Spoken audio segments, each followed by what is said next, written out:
exportações brasileiras até agora em 2017 resultaram num faturamento de 189 bilhões de dólares.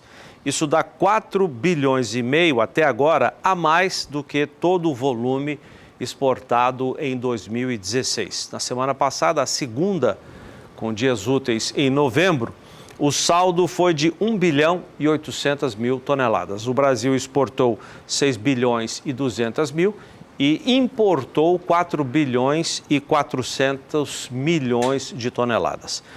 No agronegócio, a carne bovina continua com um desempenho muito bom. Vamos conversar com o nosso comentarista João Pedro. João, tudo bem? Tudo bem, Ana. Carne bovina, se mantiver a média diária da semana passada, o Brasil vai ter um volume muito bom exportado em novembro. Considerando 20 dias úteis no mês de novembro, nós teríamos 120 mil toneladas, contra 75 mil no ano passado. Ou seja, dá um aumento de mais de 55% em relação ao ano passado. As exportações, como sempre nós estamos comentando aqui no canal, vão muito bem, obrigado. Ou seja, com todos os problemas que houveram no primeiro semestre, o mercado absorveu esses problemas, viram que era besteira, muitas vezes era besteira, e que hoje o mercado volta. E os países que não são os grandes clientes nossos, tipo Rússia, Irã, Egito, Iraque, esses países dependem muito de petróleo. O petróleo está chegando na faixa de 65 dólares o barril na Europa. O Brent, na Bolsa de Londres, está na faixa de 64, 65 dólares. Aqui na América, nos Estados Unidos, está 56, 57. Ou seja, quando o petróleo está com um bom preço, esses países voltam a ter renda. O único que não vai ter, infelizmente, é a Venezuela, que é uma pena. Que está dando calote, inclusive. Está na mão desses populistas. Então, a carne bovina, a exportação está sendo o grande válvula de escape da produção de carne bovina no Brasil, já que o mercado interno está um pouquinho retraído. Mas mesmo o mercado interno está vendo de aumento de preço no atacado, ou seja, com essa e a oferta de gado pronto para abate não é muito alta, as escalas estão curtas. O gado confinado, na sua grande maioria, já foi abatido. O gado de capim não chegou, não tem gado. Regra geral, você não encontra a oferta de gado de capim ainda. As chuvas atrasaram no Mato Grosso do Sul. Goiás agora que está chovendo, Tocantins agora que está chovendo, Mato Grosso atrasaram a chuva. E isso tudo, a oferta está restrita. Então, se você olhar hoje a bolsa já fala para o mês que vem o preço em São Paulo 146 já. Arroba. Ou seja, há uma expectativa de aumento no próximo mês. Dezembro, que era um mês que normalmente caía, a partir de outubro, mas caía, está invertido. Tá? Ou seja, estão subindo outubro. Ontem, sexta-feira em São Paulo, o preço de ofertas de boi a 138,50. Ou seja, há um reflexo da falta de animais prontos para abate e da demanda. O mercado está absorvendo, está aumentando o preço no atacado e principalmente as exportações. As exportações, esse mês poderemos chegar a 120 mil toneladas se nós chegarmos nesse ritmo de carne bovina. Vamos dar uma olhada então nos números do agronegócio, que foram divulgados agora à tarde pelo Ministério do Desenvolvimento, Indústria e Comércio Exterior.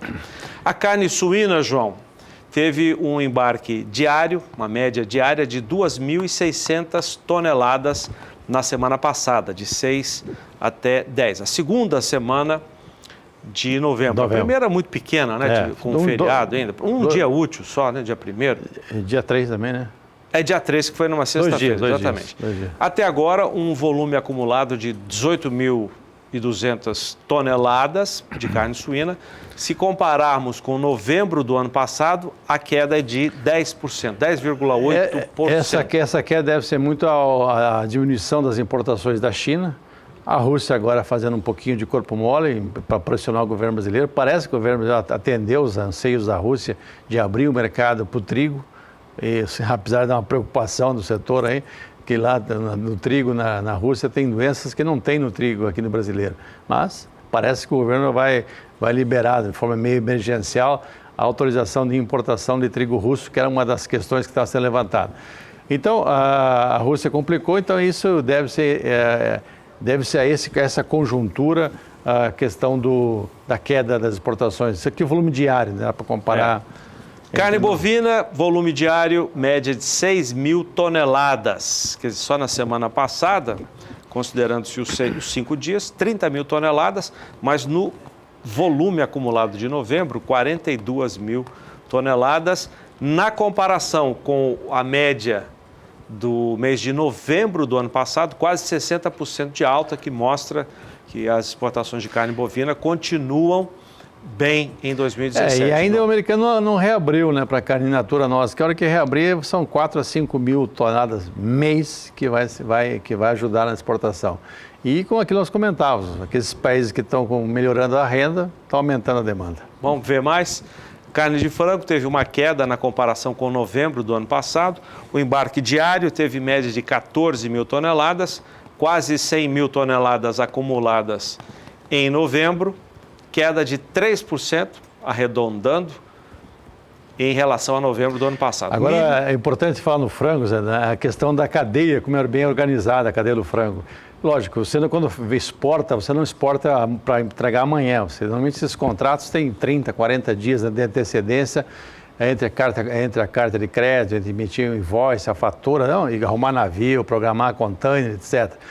Com essa queda, mostra claramente que a indústria de frango já está se prevenindo para essa possível diminuição nas exportações, porque o alojamento de pinto, que chegou a 580 milhões de pinto mês de outubro não chega a 500 milhões, ou seja, há uma redução significativa do alojamento de pintos, consequentemente, 40 dias depois do alojamento, você tem uma diminuição também na produção de carne. Deveremos ter um fim de ano com aumento de preço do frango. O frango deve aumentar o preço em função de que você, normalmente no fim de ano, é um hábito de comprar frango, chester, etc. Você vai ter uma oferta um pouco mais reduzida. Vamos fechar isso aqui com os números do milho, 223 mil toneladas por dia, 1,5 milhão no acumulado e alta de 360% em relação a novembro. O ano passado não tinha milho. Não tinha milho, por isso é que... O ano passado o milho, o preço no porto está muito inferior ao preço que está sendo praticado no interior do Brasil. Consequentemente, não houve exportação. O importante é você projetar essa média. Nós estamos falando de quase 4 milhões e meio, 4 milhões e 700 mil toneladas de milho, mais 21 milhões que já foi exportado. Nós estamos falando quase em 26 milhões de toneladas de milho. Quando havia os prognósticos que nós exportaríamos 30 milhões durante o ano, a Conab e outras entidades falavam em 30 milhões, eu sempre tinha uma certa dúvida. Por quê? Porque o preço do milho nunca passou dos R$30 no porto, 30, R$32, ou pela questão cambial ou pela questão do preço do mercado internacional. E hoje você vê o seguinte, você vê o Brasil exportando. Esse milho, para poder ser exportado a $160 a tonelada, lá em cima do navio, free on board, pobre do produtor que vendeu. Ele vendeu a 13, 14, 15 para poder fechar a conta. Isso explica um pouco a redução esperada no milho de primeira safra e talvez no segunda safra. A primeira safra já vem com uma queda significativa, em algumas regiões 10% da área plantada. O custo da lavoura é caro, um saquinho de milho de semente custa entre 350 a 500 reais o volume de semente para 1 hectare. Ele vendendo milho a 20, 22, precisa de 25 sacos para pagar um saquinho de 20 quilos, 20 e poucos quilos de semente. Então, o milho é uma cultura que sofreu muito. E é ruim essa oscilação. Ano passado muito alto e esse ano muito baixo. A cadeia sofre como um todo. Não é que o produtor o ano passado não foi 10%, 15% conseguiram vender milho a preços tão altos. E esse ano, a grande maioria vendeu milho ao preço baixo em função do que o mercado...